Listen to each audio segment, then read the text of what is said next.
सभी छोटे बड़े श्रोताओं को सुनीता भटनागर का प्यार भरा नमस्कार। ऑडियो स्टोरीज के हमारे चैनल कहानी जगत में आप सभी का स्वागत है। हिंदी कहानियों की श्रृंखला में आइए आज सुनते हैं मनीषा कुलश्रेष्ठ जी द्वारा रचित कहानी स्वांग। वे सुबह सुबह ही अपना थैला उठाए निकल पड़े थे। थैला क्या था, भानुमति का पिटारा था। कई दिनों से पीछे पड़ी थी बीवी। सोचा आज ही क्यों न एक पंथ दो काज ही हो जाए, नए कलेक्टर साहब से भी मिल ही लिया जाए। मन में हल्की सी आशंका कांपी। जैन साहब तो नेक इंसान थे, खुद जमीन से उठकर फलक पर पहुंचे थे, तो जमीन के आदमियों का गम समझते थे। ये नया बंदा जाने कैसा हो।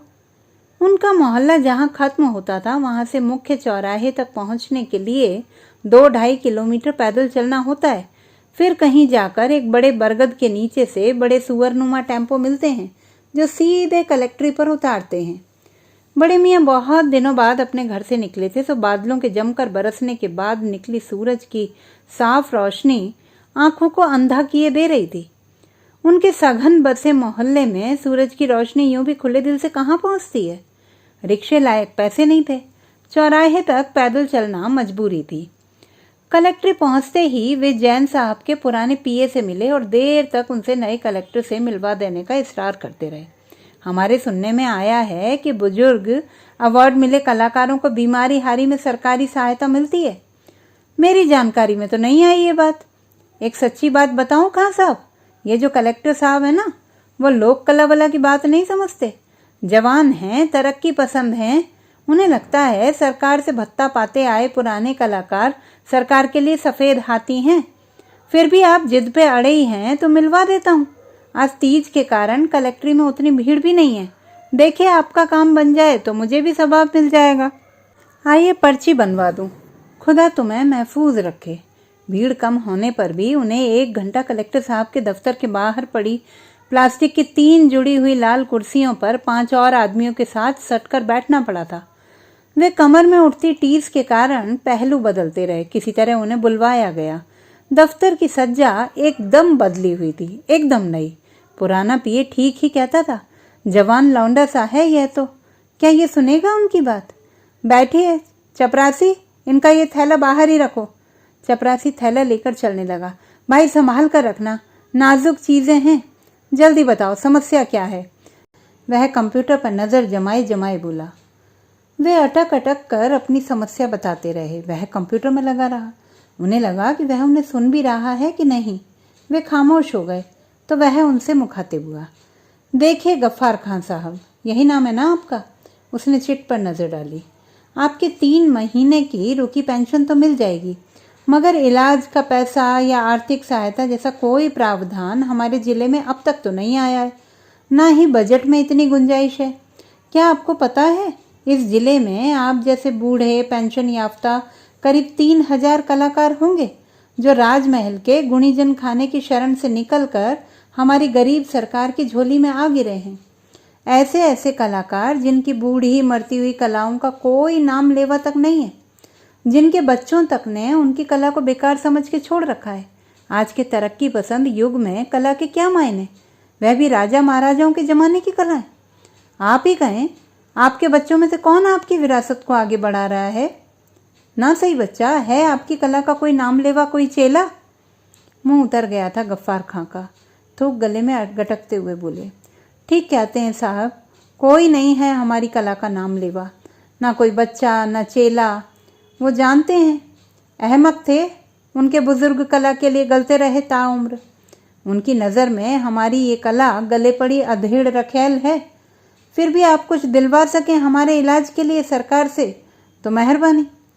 मैंने कहा ना, कलाकारों के इलाज के लिए आर्थिक सहायता का कोई सरकारी प्रावधान नहीं है। वैसे आपको हुआ क्या है? उन्होंने ठंडे शब्दों में बीमारी का नाम बता दिया। ओह, मेरे मातहत करीब 100 लोग हैं। कहें तो सब से 10-10 रुपये चंदा करा दूं। वे चुपचाप उठ गए कुर्सी से और सलाम करके बाहर चल पड़े। उनकी देह एक बूढ़ी सदी की तरह लग रही थी जो चुपचाप गुजर रही हो बिना आहटों के। वे पुराने पीए से नज़र बचाकर कलेक्ट्री से बाहर आ गए। उन्हें आगे जाना था। तीज का दिन था। हरियल गुनगुनी आंच से भरा भरा शहर के गुलाबी परकोटे, गुलाबी भवन, दुकानें, मंदिर भीग कर नए से दिख रहे थे। बारिश के फुहार से सारा शहर भीग कर बस सूखा ही था और हल्की धूप में एक सौंधी सी भाप छोड़ रहा था। खासा कोठी में पर्यटन विभाग वालों ने मेले का आयोजन किया था, देसी विदेशी टूरिस्टों को आकर्षित करने के लिए। ये हर साल ऐसा मेला करते हैं। बहरूपिये, भवाई, गैर, घूमर, भोपा भोपी, कालबेलिया नृत्य करने वाले नर्तकों, मंगनियार और लंगा लोक गायकों की टोलियां राजस्थान के दूर दराज हिस्सों से जैसे यहीं आ जुटती हैं। फिर पर्यटन विभाग के इन मेलों में पैसा बहुत बड़ा आकर्षण होता है लोक कलाकार के लिए। सरकार से पैसा तो मिलता ही है, लोगों से बख्शीश में भी रुपया ही रुपया, कभी कभार डॉलर भी मिल जाता है। तफरीह होती है सो अलग। खासा कोठी के मेहराबदार द्वार पर ठुमकने वाले घोड़े और ऊंट, सवारी कराने वाले हाथी ऐसे झूम रहे थे जैसे किसी रावले के कुंवर का विवाह ही होने जा रहा हो। रंगीन साफा बांधने वाले, मेहंदी लगाने वाली लुगाइयाँ, घेवर बेचने वाले, कोल और पेंसिल से महलों बावड़ियों के रेखा चित्र बनाने वाले, छायाकार, टूरिस्ट गाइड, पर्यटन पर निर्भर रहने वाले बहुत से व्यवसायियों के लोग आ जुटे थे। एक हरे भरे कोने में औरतों के लिए नीम के पेड़ के ऊंचे मोटे तने पर झूला डाला गया था। उसे गेंदे के फूलों से सजाया भी गया था, जिस पर कसुमल घाघरों और हरी पीली लहरिया की ओढ़नी ओढ़े औरतें पींगे बढ़ाती हुई लोकगीत गा रही थी। मारी बनी ने झूलन दीजो, बना छैल भंवर सा। मेला पूरे उफान पर था। शहर के ऊंचे तबके के लोग भी खींचे चले आए थे। उनमें कुछ मंत्री थे, उनके परिवार थे, व्यवसायी, शाही परिवारों के रिश्तेदार, कुछ विशिष्ट विदेशी मेहमान भी प्रतीत हो रहे थे। खासा कोठी के बगीचे में छतरियों के नीचे धूप सेकते हुए अलग अलग समूहों में बैठे थे और ठंडी बियर का आनंद ले रहे थे, क्योंकि राजमहल से निकलने वाली तीज माता की सवारी यहाँ से भी देखी जा सकती थी।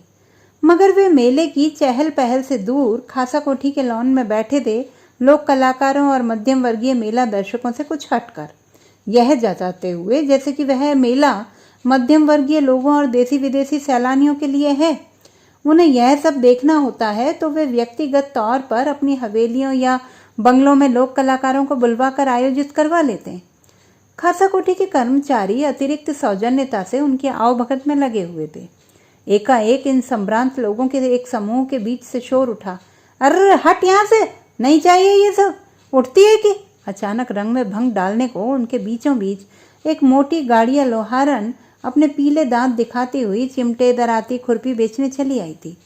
कत्थई और काला टखनों तक ऊंचा फटा घाघरा पहने इस औरत का मोटा पेट बाहर को निकला था। वह रह रहकर अपनी जांघें खुजाती और घाघरा उठा लेती। इन लोगों को जुगुप्सा होने लगी तो वे उसकी गंदी वेशभूषा से घृणा कर रहे थे। कभी वह किसी संभ्रांत व्यक्ति से सोफे पर सटकर बैठकर खुरपी खरीद लेने की गुजारिश कर रही थी, कभी एक अंग्रेज महिला के सामने जमीन पर बैठकर हाथ चला चलाकर मोल भाव कर रही थी। डरा धमकाकर भगाए जाने पर भी वह उठकर भद्दी कामुक मुस्कान देती, बाहरी छातियों को हिलाती, चोली ठीक करती हुई उनसे सामान खरीद लेने का इसरार करती रही। जाती है कि बुलाएं पुलिस को, आयोजकों से शिकायत करो, मेले के नाम पर कैसे कैसे लोगों को सीधा ऐसी जगहों में घुसने देते हैं, कोई सुरक्षा व्यवस्था है भी कि नहीं, ये पुलिस वाले बैठ के बस नाच ही देख रहे हैं क्या, एक अधेड़ व्यक्ति चीखा। इस पर वह अपनी मोटी आवाज को दुगना ऊंचा करके चीखने लगी और अपनी भाषा में इस आशय में विलाप करने लगी कि बुला लो पुलिस को, यहाँ इतने बड़े बड़े लोग हैं, हमारी दशा पर तरस खाने वाला कोई नहीं। अरे ये नहीं बेचूंगी तो शाम को चूल्हा कैसे जलेगा, मेरे 7 बच्चे और 2 शराबी पति क्या खाएंगे। नेता और बड़े बड़े अफसर मजे कर रहे हैं और हम जैसे गाड़िया लोहार लोग भूखे मर रहे हैं। शोर सुनकर राजस्थान पर्यटन विभाग का एक वरिष्ठ कर्मचारी लगभग दौड़ता हुआ वहां चला आया। आते ही उस गाड़िया लोहारन को देखकर मुस्कुराने लगा। उस मोटी गाड़िया लोहारन के अश्लील और बेहुदा व्यवहार से शुद्ध लोगों को गुस्सा आ गया। आप हंस रहे हैं, बात तो हंसने की ही है न सर। घणी खम्मा हुजूर, आप पहचान गए। अब तक गाड़िया लोहारन सौजन्यतापूर्ण मुस्कुराहट देकर इन महाशय का अभिवादन कर रही थी। संभ्रांत स्त्री पुरुषों का वह समूह हैरान परेशान सा उन महाशय का मुंह देख रहा था। सर, ये हमारे राज्य के राष्ट्रपति पुरस्कार प्राप्त बहुरूपिया कलाकार गफ्फार खां हैं। एक ठहाका बुलंद हुआ और गफ्फार खां अपनी गुस्ताखी के लिए क्षमा मांगने लगे। उन्हें उनके स्वांग के लिए सबसे बहुत प्रशंसा मिलने लगी, जिसे वे झुककर स्वीकार करते रहे।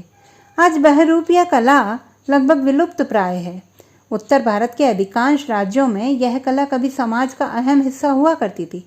लोगों के मनोरंजन और कला के जरिए जीविकोपार्जन करने वालों के लिए आय का साधन हुआ करती थी। आए दिन मोहल्लों में कभी कोई पुलिस चोर चले आ रहे हैं अपने मज़ेदार संवादों के साथ। कभी सेठानी से सड़क पर पिटता सेठ, कभी नर्तकी तो कभी डॉक्टर तो कभी नेता, कभी मोटी लड़ाक भटियारन, कभी दरवेश तो कभी शिव या हनुमान बनकर ये कलाकार कुछ पैसों या 2 कटोरी आटे के बदले करके काम काज से उबी गृहिणियों के लिए गली या मोहल्ले के चौक में ही मनोरंजन जुटा देते थे। खिड़की से झांक या गलियारों अहातों छतों पर आकर वे कुछ पल हंस लिया करती थीं और दान का पुण्य भी उठा लिया करती थीं। ये उस जमाने के नुक्कड़ नाटक हुआ करते थे जिनमें समाज प्रतिबिंबित हुआ करता था। 500 रुपये की बख्शीश पाकर गफ्फार खां संतुष्ट हो गए। कलाकारों को बख्शीश देना राजस्थान के संभ्रांत वर्ग की परंपरा रही है। बख्शीश की गुनगुनी आंच में सामंतवाद की बू जाने कहाँ बिला गई। खम्मा गणी हुजूर, आप लोगानी दया सो ये हमारी कला जीवती है। 10 साल पहले राष्ट्रपति सम्मान देवरे, बाद में कोई चिड़ी रोपूत पूछवा कोणी आयो कि गफूरिया तू जीव तो कि मरी गयो। आज के महंगाई रा जमाना में 300 रुपया महीनारी पेंशन सुकाई हवे। बूढ़े लोक कलाकार गफ्फार खां की इस बात से कुछ लोगों के मुंह बन गए। बियर का नशा उतर गया और बढ़िया खाने का स्वाद कसैला हो गया, मगर वे अपने में मगन मेले की रौनक की तरफ बढ़ गए। दोपहर बीत चली थी। वे घर से लाए एक स्टील के टिफिन में रखे पराठे और सब्जी खाने लगे। धूप में तेजी आ गई थी। उनके मेकअप की मोटी परतों में दरार पड़ने लगी थी। वे मुंह धोना चाहते थे, मगर 800 रुपया टूरिस्ट डिपार्टमेंट से 500 ये अभी तो मेला जमा है, अंग्रेज भी हैं, थोड़ा और जुड़ जाए। मन ही मन वे हिसाब लगाते हुए धीरे धीरे तंबू में रखे अपने पोशाकों के थैले की तरफ बढ़े। थैला पुराना था, उसमें रखी पोशाकें उससे भी पुरानी थी।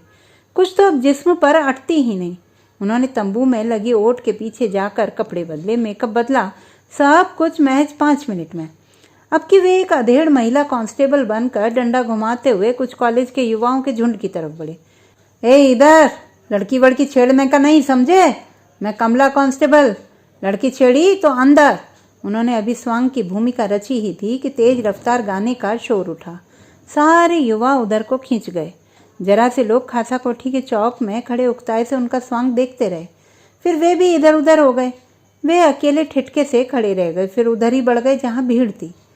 कालबेलिया नर्तकों के टोले की 2 छोटी लड़कियां अपने अद्वितीय लचीली विद्युतीय तेज गति वाले घेर घुमेर से दर्शकों को आकर्षित करने में लगी थी। गैर नृत्य में डंडों का एक साथ ताल में उठना बजना, घूमर में घूंघट डाले औरतों का एक घेरे में झूमना, भवाई नर्तक का मटकों के ऊपर मटके रखकर कील पर चलना भी दर्शकों को रोक कर नहीं रख सका। वे कालबेलिया नृत्य करती इन लड़कियों की लचीली देह के तेज रफ्तार नृत्य के साथ साथ अखंडियों और दांत के नीचे दबे होठों के लास्य में आ उलझे। पीछे को झुककर दोहरी होकर एक साथ 100 चक्कर घूम जाती ये लड़कियां मानुस नहीं नागिन की संतानें लग रही थी। अर्र अंजन की सीटी में मारो माने ढोले, चला चलो रे। बढ़ती भीड़ को देखकर एक मुख्य नर्तकी उठी। उसने अपना घाघरा झाड़ा, नाड़े में लगे आईने के टुकड़े में झांककर ओढ़नी से आंखें साफ की, होठों पर जबरन जबान फिराई, गाल पर लटके बालों में उंगलियों से घूंघर लपेटे, कुर्ती में नीचे भीतर हाथ डालकर कांचली नीचे खींची। उसकी इकहरी पतली लचकदार देह पे सजा था काला खूब घेरदार घाघरा, जिसकी घेरदार परतों में बीच बीच में लाल, नीली, पीली और रुपैले रिबन से गोट लगी थी और लगे थे गोल गोल शीशे। काली कुर्ती, कुर्ती के भीतर काली ही कांचली, काली ही रुपहली गोट वाली ओढ़नी, चौड़े माथे पे सर्पिलाकार काली बिंदी, काली कजरारी मोटी आंखें, गहरे कत्थई मोटे गोल भरे भरे होंठ, गोल छोटी नाक और देह की जैतूनी रंग। मानो उसकी यही जैतूनी रंगत ही उसकी बहुमूल्य पोशाक थी और उसकी देह का लास्य उसका बेशकीमती गहना। उसने रंगीन छोटे मोतियों के सस्ते जेवर, नाक में चांदी की नथ पहनी हुई थी। चेहरे पर बहुत से गोदने थे। उसकी बड़ी आंखों की कोरों पर भी 3 नीले फूल गुदे हुए थे। उसकी देह से, उसके खड़े होने के ढंग से अद्भुत नर्तकी होने की महागाथा फूटने लगी। हर अंग अंग ऐसे कंपन से भरा कि संभ्रांत औरतों को संजीदगी उसके आगे पानी भरती प्रतीत हुई। पुंगी और खंजड़ी लेकर एक अधेड़ और एक किशोर संगत कर रहे थे और दो कालबेलिया लड़कियां गा रही थी। एक गाना खत्म कि दूसरा शुरू। रे काल्यो कूद पड़ो रे मेला में के साइकिल पंचर कर लायो, अर मारो असी कली को लहंगो देखो घूम रहे रे की टेक के साथ वह मुख्य संपेरन नर्तकी उन दो लड़कियों के बीचों बीच जा बैठी। पहले घुटनों के बल बैठकर ओढ़ने को घूंघट बनाकर गुड़िया की तरह अपनी गर्दन जल्दी जल्दी मटकाकर देखने वालों पर मुस्कान भरे कटाक्ष फेंकने लगी। फिर जैसे ही गाने की लय तेज हुई, उसने एक तरंग के साथ जिस्म लहराया और हाथ फैलाकर पीछे को झुकती हुई घूम गई। उसके घूमते ही उसकी गर्दन रबर की गुड़िया की तरह पलटकर दूसरे कंधे पर आ टिकी। एक जादू सा हुआ। उसके पैर और गर्दन समानांतर एक लय पर घूमते हुए एक चाप बना रहे थे। कमर और हाथ उसी लय की द्रुत ताल पर समानांतर। पूरे नृत्य के दौरान लय और ताल का सम्मोहक सम्मिश्रण और बीच बीच में आंखों और मुस्कान का विलास। जब वह दांत खोलकर मुस्कुराती तो दांत में जड़ी सोने की कीलें चमकती। जब वह नैनों की कटार साधती, आदमी तो आदमी, औरतों के कलेजे में होमक उठ जाती। लोगों के रोंगटे खड़े हो जाते। एक अमेरिकी ने अपने दोस्त को अपना हाथ दिखाते हुए कहा था, लुक गूज पिंपल्स। सच में गोरे के हाथ के सुनहरे रेशे खड़े हो गए थे और त्वचा के रोम उभर आए थे। वह हर चक्कर के साथ कैंचुल छोड़ती नागिन सी लग रही थी। कैंचुल जिसमें से वह एक नया मारक रूप लेकर बाहर निकलती। सम्मोहक। हद तो तब हो गई जब उसने हंसते हुए अपनी अनामिका उंगली से चांदी का छल्ला उतारा और घास उगी जमीन पर रख दिया। घूम घूम कर चक्कर खाते खाते वह पैरों को एक फासले पर जमा कर खड़ी हुई और ताल के साथ ठुमकते हुए देह को पीछे को झुकाने लगी। यहाँ तक कि गर्दन उसके पैरों से जा लगी, मगर उसकी देह इस दोहरी अवस्था में भी ताल पर थिरक रही थी। अब वह और झुकी। पहले गर्दन जमीन के समानांतर थी, अब माथा जमीन को छू रहा था। उसने थोड़ा और अपने शरीर को धनुषाकार झुकाया और अपनी लंबी लंबी पलकों से वह अंगूठी उठा ली। तालियों की गड़गड़ाहटों से खासा कोठी गूंज उठी थी। बाकी दो लड़कियां अपना नाच रोक कर डफ उठाकर भीड़ से बख्शीश मांगने लगीं। खुश होकर लोगों ने बहुत से पैसे उसकी डफ में भर दिए थे। एक विदेशी छायाकार जो पूरे नृत्य को शूट कर रहा था, उसने $100 का नोट उसमें डाल दिया। गफ्फार खां मन ही मन कुड़ गए। ये साली कालबेलियां, खाना बदोश औरतें आज लोक कला के आकाश पर हैं और हम जैसे धूल चाट रहे हैं। मगर खुदा कसम, नाच सच में कमाल था। गफ्फार खां को अपने बीते हुए दिन याद आ गए। क्या मजमा जमता था जब वे शहर की प्रमुख रामलीला के मंच पर नाचते थे। कंकरिया मार के जगाया, हाय वो मेरे सपनों में आया, बाले माँ तू बड़ा वो है। तब के मुख्यमंत्री साहब को तो यकीन ही नहीं हुआ था कि वह औरत नहीं मर्द है, वह भी 2 बच्चों का बाप। उन्हें बुलवाकर इनाम दिया और कहा था, शाबाश गफूरिया। वह होंठ का कोना दबाकर मुस्कुराते हुए अपनी अनामिका में डला छल्ला घुमाते हुए हंस दिए थे। उन दिनों एकदम खुलता हुआ रंग हुआ करता था उनका।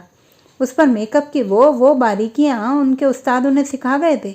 उनके उस्ताद ने कभी इलेक्ट्रोक्लमान या ग्लिसरीन और जिंक का मिक्सचर नहीं लगाया था। हमेशा मुल्तानी मिट्टी, चंदन का ही बेस लगाते थे। गाल पर लाली की जगह गुलाब हल्दी से बना पाउडर मलते और काजल और भवें सलाई से रचाते। लिपस्टिक की जगह अखरोट की छाल मलते। हालांकि खुद उन्होंने जिंक और इलेक्ट्रोकैलामाइन और तरह तरह के रंग अपना लिए थे धीरे धीरे, क्योंकि पुराने तरह के श्रृंगार में मेहनत बहुत थी। पर सच पूछो, चमड़ी खराब तो नहीं होती थी। इन नामुराद चीज़ों से बड़ी खुजली होती है। लेकिन उस्ताद जब मरे तब भी उनका चमकता चेहरा, उनके अखरोट की छाल से रंगे होंठ और सुरमा लगी बंद पलकें ऐसी लग रहे थे जैसे सेज पे सोई सुंदरी का कोई लंबा स्वांग रचे जा रहे हों। उनकी मौत बड़ी कलात्मक लगी थी उन्हें। उनकी यह कलाकाराना मौत उन्हें भीतर से तन्हा कर गई थी। उस्तादनी ने भी उनसे मुंह फेर लिया था, जैसे उनकी वजह से ही मौत हुई हो। बात बहुत पुरानी है। उनकी मूंछ की रेखा बस सुरमई होने लगी ही थी। स्वांग की कहानी तो ठीक से याद नहीं। उस्ताद ने प्रीविसर से उखड़े हुए राजनीति के माध्यम से किसी तरह सत्ता से जुटे रहने की जोड़ तोड़ में लगे राजमहल के लोगों के लिए स्वांग रचा था, रंगा सियार। और उनकी हिम्मत तो देखो, ऐन नाक के नीचे राजमहल के द्वार के बाहर दिखाया वह स्वांग। एक रंगा सियार जो सियारों के झुंड से निकाल दिया गया है, नील के कुंड में गिरकर वह पूरे जंगल का नेता बन जाता है।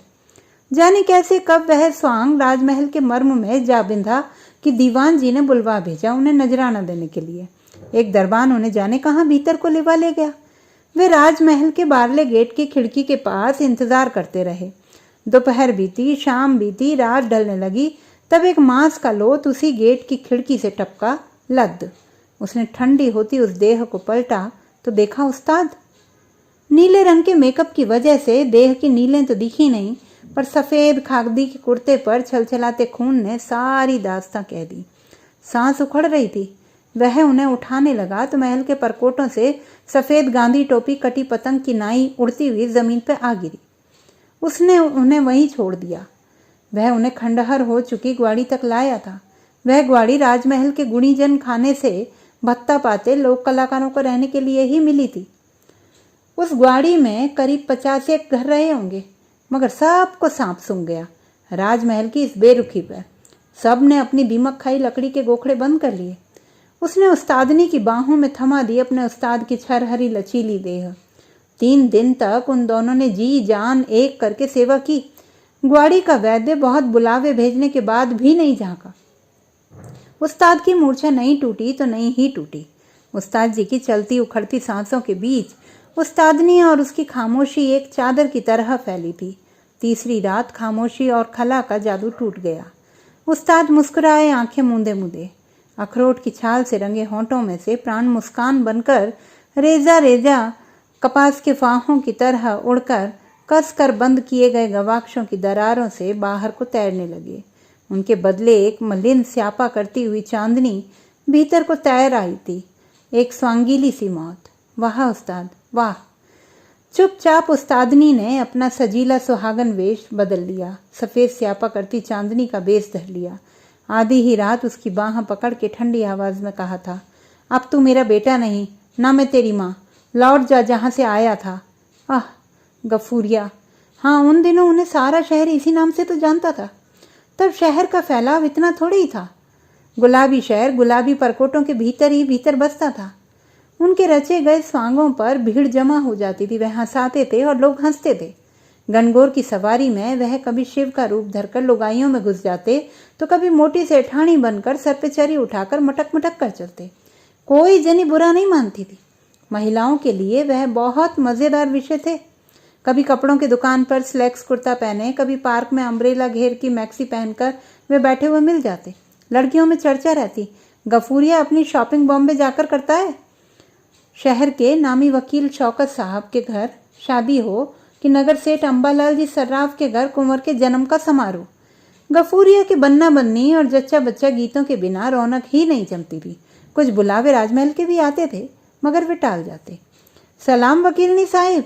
हाय अल्लाह, जरा देर हो गई, अभी गीत तो शुरू नहीं किए ना। उनकी ढोलक पर जो खूबसूरत समा बंधता कि पूछो मत। नाचने में तो उनके आगे फिल्म की हीरोइनें भी पानी भरती थी। कभी वह बिछिया झुक के ठीक करते, कभी जूड़े के पिन मुंह में दबाकर विग में बना जूड़ा ठीक करते। महिलाएं मुंह दबा दबा कर हंसती तो उनका दिल फूल सा खिल जाता। कभी सेठानी ने कमी नहीं रखी बख्शीश में, न वकील ने साहिबा ने हील हुज्जत करवाई।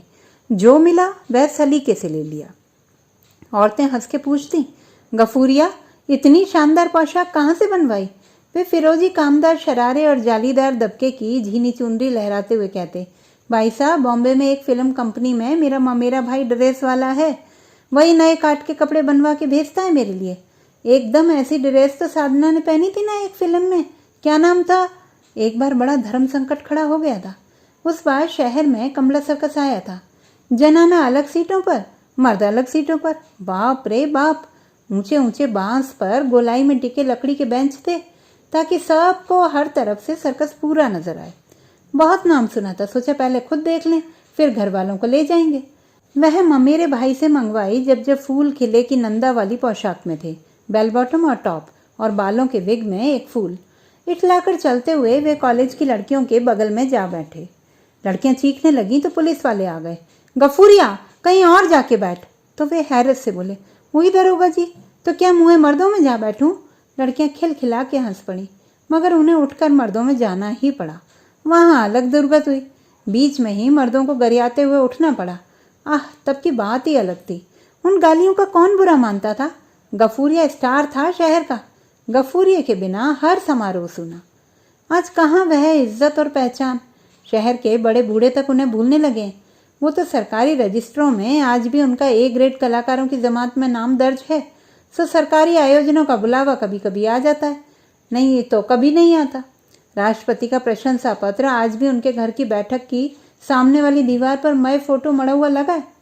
भले ही उस दीवार पर और उस तस्वीर पर वक्त अपने मस्खरे निशान छोड़ गया हो। माँ जी के सुनहले ख्यालों के समंदर से बाहर निकले तो गफ्फार खां पर लगातार खड़े रहने के कारण थकान हावी होने लगी। बरसात के बाद की तीखी धूप में ग्लिसरीन जिंक की मोटी परतों का मेकअप तड़क गया था और खुजली पैदा कर रहा था। गिलट के जेवर अब चुभ रहे थे। कंधे पर भारी बैग लटकाकर मीलों चलकर बाजू और टांगे भी दर्द कर रहे थे। उन्हें शिद्दत से महसूस होने लगा कि अब घर चला जाए। अभी पहले कपड़े बदलने होंगे, घर पहुंचे तक नमाज का वक्त भी हो जाएगा। घर पर बुढ़िया इंतजार करती होगी। वे लोग कलाकारों को अलॉट किए हुए तंबू के भीगे हुए कोने में पहुंचे जहां उनका थैला रखा था। उन्होंने कांस्टेबल वाली पोशाक उतारी, जमीन पर पड़ा सीलन की बदबू भरा गाड़िया लोहारन वाला जामा समेटा और कुर्ता पायजामा पहन लिया। पानी की बोतल से मुंह धोया, पुराना सड़ा गला विग उतार कर मेहंदी लगे खिचड़ी बालों को बुरी तरह खुजलाया। फिर बालों में गीला हाथ फेर कर थैला उठाकर धीरे धीरे खासा कोठी के मेहराबदार गेट की तरफ बढ़े। कालबेलिया औरतें अब भी नाच रही थीं। बाहर से आए कलाकार अब सामान समेट रहे थे। तीज माता की सवारी आते ही सारी भीड़ बाहर को उमड़ पड़ेगी और सब उसके पीछे पीछे रंगीले हाथियों की धज देखने के लिए स्टेडियम की तरफ बढ़ जाएंगे। खासा कोठी का मेला उठ जाएगा साल भर के लिए। भगदड़ मचे उससे पहले वो चल पड़े। ज़्यादा दूर नहीं है उनका घर, बस 5 किलोमीटर। मेले की कमाई के उत्साह में वे सुबह तो चौराहे तक पैदल चले आए थे, मगर अब लगता है रिक्शा करना पड़ेगा। उन्होंने पजामे की जेब पर हाथ फेरा। 1300 रुपये और फुटकर 2 5 के नोटों की एक मोटी परत उन्हें आश्वस्त कर गई। बुढ़िया का जीव राजी हो जाएगा। उन्होंने रिक्शा रोका और बैठ गए। जब वह उसे निकाह करके लाए थे तो कितनी नकचड़ी थी वह। तुम्हारे अब्बा ने हमारे अब्बा को नहीं बताया था ये सब? बताया होता तो निकाह कबूल नहीं करती, बोलो, कहकर वे उसकी कलाई मरोड़ देते। तुम्हारे खानदान में तो कोई ये सब नहीं करता, तुम क्यों करते हो? बेगम, हम मुसलमान ढोली हैं जैसलमेर की तरफ के। हमारे अब्बा भी कलाकार हैं, सवाई मांदल बजाते थे रजवाड़ों में। उनके ही एक खास हिंदू दोस्त थे, मांगी लाल जी भांड। वो मेरे उस्ताद हैं। उनके औलाद नहीं थी, उन्होंने हमें मांग लिया था गोद। हम उन्हीं की कला को जिंदा रखे हैं। वो होते तो हमारा ब्याह हिंदू लड़की से, हिंदू रवायतों से होता। वो जल्दी मर गए तो अब्बा हमें लौटा लाए। हट झुट्टे, तुम्हारा तो सुन्नत हुआ है। उसे कतई पसंद नहीं था उसका दिन में 2-2 बार दाढ़ी छीलना, श्रृंगार करना, बहुरूपीय तमाशे करना। कहीं से भी लौटती तो बुर्का उतारती जाती और भुनभुनाती जाती। और कितना जलील करवाओगे हमें? आज तुम साइकिल पे बेल बॉटम पहने, लाली पाउडर लगाए जौहरी बाजार में क्या तमाशा कर रहे थे? हमारी फूफी ने तुम्हें देख के जो हंसी ताने सुनाए सो अलग। लिल्ला, हमारे मैके टोंक तक में तुम्हारे भांडपने के चर्चे पहुंचने लगे। बस करो बेगम, मुंह ना खुलवाओ। मैके के नाम पे एक कोठरिया को रोती हो जिसमें अपनी 7 बहनों के साथ नमक का पानी पीकर पेट पर कपड़ा बांध पड़ रहती थी तो ठीक था। अब पेट भर मिलने लगा है तो जुबान खुलने लगी है। पूरे 7,000 दिए थे अब्बा ने तुम्हारी अम्मा को हमारे निकाह के लिए। जिस कलाकारी पे लानत भेजती हो ना, उसी कलाकारी के चलते पूरा कुनबा चलता है। पूरा शहर वाकिफ है हमसे। मोहल्ले में जिस किसी का काम अटके वह हम ही को पकड़ता है। कुनबा तो जस तस चलता है जी। आधा तो तुम्हारे अपने जेवर, कपड़ों, मेकअप का खर्चा है। सही कहती है सकीना कि तुम तो 100 लुगाइयों की एक लुगाई हो। किसी को पता ना हो कि तुम शादीशुदा और 3 बच्चों के बाप हो तो तुम्हें वही समझे। वह ताली बजाती कि उसके मुंह पर झन्नाटेदार झापड़ पड़ता। बड़े दिनों तक घर में जंग चलती। बच्चे सहमते, अब्बा झुंझलाते, फिर वही झक मार कर समझाते की मुद्रा में आते। तुम जरा सी बात नहीं समझती कि अब जब इतनी दूर निकल आया हूं तो मुश्किल है वापसी। अम्मी अब्बू नहीं लौटा सके हमें अपने उस्ताद की कला की गोद से, तो तुम क्या जानो पुराने जमाने में उस्तादों का अपने चेले पर बाप से ज्यादा हक बनता था। हम मुसलमान होकर भी भांड पहले हैं। फिर भी तुम एक बहरूपिये का साथ नहीं निभा सको तो आ जा दो। वैसे बेगम जमाना ही बहरूपिया है, हर एक आदमी एक स्वांग रचे बैठा है। जाने वह उनकी कितनी बातें सुनती, कितनी दूसरे कान से निकालती, पर सच तो यह था कि ना उसे कहीं और ठौर था, ना ही खुद इन्हें। भाई भाभीियों को भी नहीं भाता था उनका स्वांग। उनकी भांडगिरी 100 दीवारें खिंच गई थी। पिता को गुणीजन खाने से मिली थी ये जर्जर हवेली। छोटे छोटे दो दो कमरे और दालान सब के हिस्से में आ गए थे। जब अम्मा चल बसी तो अब्बा उन्हीं के साथ रहते रहे। फिर कुछ एक सालों में वो भी अल्लाह को प्यारे हो गए। जो मोहल्ला पहले उस पर हंसता था, वक्त बीतते बीतते उसकी इज्जत करने लगा। सब जान गए थे गफ्फार भाई, गफ्फार बेटा, गफूरिया चाचा एक सोने का दिल रखते हैं, सबके सुख दुख में शरीक रहते हैं। बाहर कोई भी भेज करे, मोहल्ले में वे लुंगी कुर्ते में नजर आते थे। रिक्शे पर बैठे वे वक्त की करवट को महसूस कर रहे थे। जब से वह सुबह कलेक्टर साहब के दफ्तर से लौटे हैं, तरक्की पसंद शब्द उनके जहन में ऐसे जा अटका है जैसे गोश्त का रेशा दांत में जा फंसता है और जीभ में उसे बार बार छूकर निकालने की कोशिश में ऐंठन पड़ जाती है। हाँ, खाक तरक्की पसंद हुए हैं लोग। यह तरक्की पसंद वक्त पहले के वक्त से कहीं अधिक सड़ा गला है। पहले से ज़्यादा कट्टर हो गए आज के लोग। पहले 2 कट्टर झुंडों में दंगे हुए, मारकाट हुई, कर्फ्यू लगा, जेलें भरी, फिर सब शांत। शांति होते ही सब कुछ वैसा का वैसा। आम आदमी के दिल में दरार नहीं पड़ती थी। हिंदू वैसे ही ताजियों में सुनहरी पन्नियां टांगते, मुसलमान कारीगर कृष्णदेव मंदिर के राधा कृष्ण के विग्रहों के लिए जरदोजी की उम्दा पोशाकें तैयार करते। नौजवान कलेक्टर कहता था, इस तरक्की पसंद युग में कला का क्या काम। हाँ, उनके कटखने हो चले धर्मों और उनकी कड़ियल रवायतों को मुलायम ना कर देंगी ये कला। कला से नहीं, खुद के भीतर की मुलायम आस्थाओं से भाग रहे हैं ये लोग। कछुए हैं साले। धर्म के कड़े खोल को सब कुछ माने बैठे। जो मुलायम देह की परतों के बीच धड़क रहा है वह मन प्राण क्या कुछ नहीं। उसी कोमल प्राण की सुनहरी गोट किनार है कला, जिसकी आज के तरक्की पसंद युग में जगह ही नहीं बची। रिक्शा मोहल्ले के करीब पहुंचने को था। पहले के मुकाबले उनका मोहल्ला भी बहुत बदल चुका है। पहले वहां से होकर कई गलियां दूसरे मोहल्लों को जोड़ती थी, मगर अब यह मोहल्ला कटा सा लगता है। दिन में भी दूसरी कौम के लोग मुश्किल से ही इधर से गुजरते हैं। मोहल्ले के इकलौते शिव मंदिर का पुजारी जब से मरा है, वहाँ कोई चिराग भी नहीं जलाता।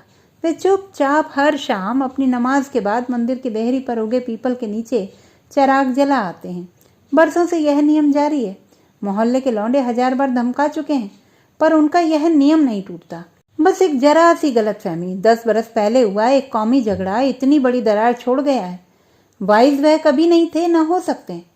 वे एक सच्चे कलाकार हैं, अपनी कला से ही संदेश दे सकते हैं। कितनी बार तो वे आधे कृष्ण आधे दरवेश का रूप धरते हैं। कभी गांधी बनते हैं, कभी नेहरू, तो कभी मौलाना आजाद। जब कोई नहीं समझता तो उनका मन बहुत खींचता है। जब उनकी औलादों ने नहीं सुनी तो दूसरों पे उनका क्या हक। दोनों बेटे उनकी बहरूपिया परछाई से जवान होते ही किनारा कर गए। बेटी का निगाह बेगम की जिद के चलते उनके मायके की रिश्तेदारी में हुआ तो वह भी सिर झुकाकर अपने पिता के बहुरूपियेपन के बद्दे मजाक सुनती हुई नहर से एकदम कट गई। अब बेगम लाख पछताएं बेटी का मुंह टोंक जाकर ही देख पाती हैं। उसे यहाँ बहुत कम भेजा जाता है। अचानक रिक्शा वाला रुक गया। आगे तक ले चल बेटा, वह जो गुलाबी हवेली है ना सरताज खां की, वहीं तो जाना है। क्या बात करते हो काका, कौन सी गुलाबी हवेली? गुलाबी रंग कहाँ बचा है पूरे शहर में? वह मटमैला हो गया है। वैसे यहीं उतर जाते तो ठीक था, मैं तो ले चलता आगे तक, पर जहाँ घनी बस्ती है, मस्जिद है, वहाँ पहुँचते ही ईंट भाटे पड़ते हैं। किसी ने भाटा मारा तो आपकी जिम्मेदारी होगी। पहले भी मजबूरी में एक बार यहाँ एक जनाना सवारी छोड़ी थी, पेट से थी। किसी छत से भाटा आकर गिरा, फेंका मुझ पर था, लगा उस बेचारी के बाजू पे। मैंने ना तो कोई जनेऊ लगा रखी, ना गेरूटी का। मैं ठहरा गरीब, नीच जात का मजदूर। फिर वो कैसे मुझे हिंदू समझ जाते हैं? ये बात है तो जाने दो बेटा, मैं पैदल ही चला जाऊंगा। उनका मन पीड़ा से पक गया था। वे थैला उठाकर रिक्शे से उतर पड़े। एक बूढ़ी सदी मन ही मन बुदबुदाते हुए आगे बढ़ी। क्या हो गया है शहर को? लोग जमाने में आगे बढ़ने की जगह पीछे को क्यों लौट रहे हैं? ये पत्थर नफरत के नहीं हो सकते। ये पत्थर शायद उस गुस्से के हों जो हमारे हिंदू भाइयों ने हमारी गलियों से खुद को काट कर इन लड़कों के मन में बोया है। ये ईंटें उस डर की हों जो शहर के बीचों बीच रहकर बाकी की दुनिया से कट जाने से उब जाए। 12 बरस पहले तलक हमारी तुम्हारी गलियों में लोग गंगा जमुना के पानी की तरह मिलकर बहा करते थे। अब वे इधर से होकर नहीं गुजरते हैं। हमने भी बाजार और शहर के बाहर जाने के लिए सुनसान रास्ते अपना लिए हैं जो लंबे पड़ते हैं। रास्ते लंबे उनके भी हो गए होंगे बेशक, वरन पहले कृष्ण मंदिर का सबसे छोटा रास्ता हमारे मोहल्ले से ही होकर जाता था। अब पता नहीं उन्होंने कौन सी लंबी नई गलियां खोज ली होंगी। बुढ़िया बाहर ही खड़ी थी, अपनी मिचमिची आंखों से उन्हीं का रास्ता देख रही थी। उन्हें पैदल थैला लटकाए आता देखकर खिल गई। आ गए, दाढ़ी तो छील जाते, दिख रही है मेकअप की पपड़ियों में से। जवान थे तो दिन में 3 बार छीलते थे, बूढ़े हो गए हो, दाढ़ी बाल सफ़ेद हो रहे हैं, मगर तुमसे मरा ये स्वांग नहीं छूटा। स्वांग नहीं, बहरूपिया कला का हो। मेरे आला दर्जे के कलाकार, तुमने बात की नए कलेक्टर साहब से अपने इलाज की बाबत? अंदर आते ही उसने पूछा। हाँ, पहले उधर ही गया था। फिर क्या? मिला उस नौजवान कलेक्टर से भी। वो भाषण पिलाता रहा कि इस शहर में आप जैसे 1000 कलाकार होंगे, बूढ़े पेंशन याफ्ता, किस किस की बीमारी का ठेका लेंगे। आपकी कला का वैसे भी कोई नाम लेवा नहीं। फिर एक बारगी हमारा मुंह छोटा सा हो गया। फिर हमने भी सुना ही दी कि ठीक कहते हैं जनाब, कोई नहीं हमारी कला का नाम लेवा, क्योंकि वो भी आपकी तरह जो सोचते थे कि अहमक थे, उनके बुजुर्ग की कला के लिए गलते। कला जो गले पड़ी रखेल से ज़्यादा कुछ नहीं थी उनके लिए। सुनाते रहे या रुपए पैसे की सरकारी मदद की भी बात की थी ना? कहीं कोई सरकारी मदद मिलती हो बुजुर्ग कलाकारों को तो दिलवा दें। मगर वो अपने दफ्तर के लोगों से चंदा दिलाने की बात करने लगे तो हम चुपचाप सलाम करके चले आए। बड़ा कमीना था मुआ। चंदा तो भीख ही हुआ ना। छोड़ो ना, ये संभालो, पूरे 1456 हैं, ये चंदे के नहीं हैं, स्वांग भरने के मिले। पैसों की एक छोटी सी गड्डी उन्होंने बेगम की मुट्ठी में थमा दी। कल ही तुम वर्मा डॉक्टर के क्लिनिक चलो, इन रुपयों से अपना इलाज करा लो। 65 के लपेटे में आ गई, पर रही बावली। कैंसर का इलाज इतने कम पैसों में होता है क्या? अब हमारा मुंह न ताको, जाके चाय बनाओ, तब तक हम नमाज पढ़ लें। या खुदाया, इनसे ये स्वांग कब छूटेगा? बेगम झूठे मीठे गुस्से में बोली थी। मरते दम तक तो नहीं, वे बुदबुदाए। उन्हें उस्ताद की खूबसूरत कलाकाराना मौत याद आ गई थी। तो दोस्तों, ये थी हमारी आज की कहानी। आपको कैसी लगी कमेंट बॉक्स में लिखना ना भूलें। चैनल को सब्सक्राइब करें, लाइक करें और मित्रों के साथ शेयर करें।